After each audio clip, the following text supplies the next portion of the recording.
এই কথাও মই দেখিছোঁ।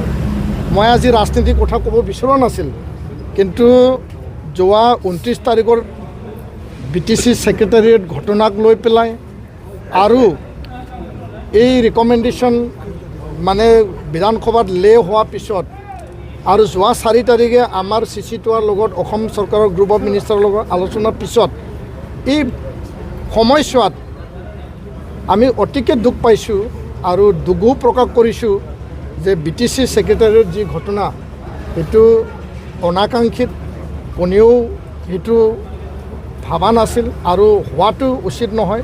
কোনো হিংসা আমি কেতিয়াও প্ৰশ্ৰয় নলওঁ, তাৰ কাৰণে আমি দুখো প্ৰকাশ কৰিছোঁ। এই ঘটনা দুৰ্ভাগ্যজনক বুলিও আমি স্পষ্টকৈ কৈছোঁ। তৎসত্ত্বেও BTC প্ৰধান হাগ্ৰামা মহিলাৰী ডাঙৰীয়াই সভাই সমিতি, মিডিয়া, টিভিত সঘনাই নিখিল বড়ো ছাত্ৰ সন্থাক ৰাজনীতিক এটা ৰং সানি সঘনাই আমাক দুখ জাপি দিব বিচৰাটো অতিকৈ দুৰ্ভাগ্যজনক। আৰু মই এইটোৱে ক'ব বিচাৰিছোঁ যে তেওঁ জাতিটোৰ লগত আছে না তেওঁ ৰাজনীতিৰ লগত আছে, সেই কথাটো স্পষ্ট কৰিব লাগে। আৰু ৰাজনীতিৰ স্বাৰ্থত এপচুক দুখ দি এপচুক দুখ জাপি একো লাভ নাই।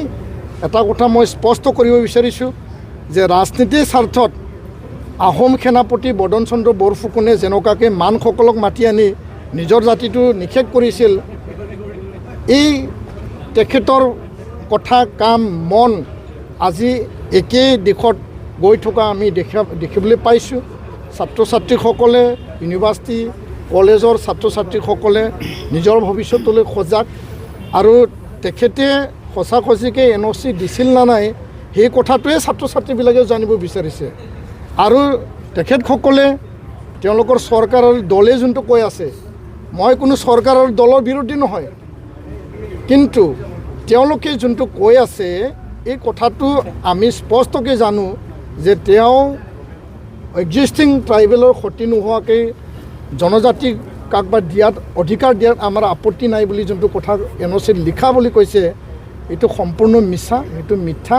কাৰণ এই NOCত ডাইৰেক্ট গৃহ মন্ত্ৰালয় আৰু জনজাতি পৰিক্ৰমা মন্ত্ৰালয়ক ST দিব লাগে বুলিহে তাত লিখা আছে। গতিকে এইবিলাক মিছা কথা কৈ একো লাভ নাই।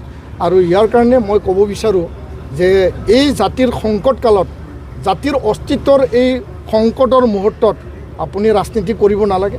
আপুনি জাতিটোৰ লগত আছে না আপুনি NOCৰ লগত আছে। আৰু মই ক'ব বিচাৰোঁ যদি আপোনাৰ ইমানেই আপত্তি আছে আৰু পুনৰ NOC পঠাই দিয়ক। যিহেতু বাৰম্বাৰ কৈ আছে যে আমি আকৌ পুনৰ NOC দি দিয়ক, আমাৰ আপত্তি নাই।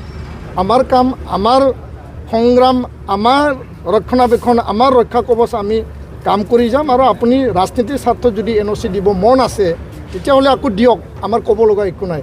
কাৰণ আপুনি এপচুক যেনেকুৱা টাৰ্গেট কৰি লৈছে সেইটো আমি দুখ পাইছোঁ। আৰু চৰকাৰৰ মুৰব্বী, চৰকাৰৰ প্ৰধানজনৰ চিন্তা চৰ্চা মন মুগ্ধ তেনেকুৱা হোৱাটো ভাল নহয়। ধন্যবাদ।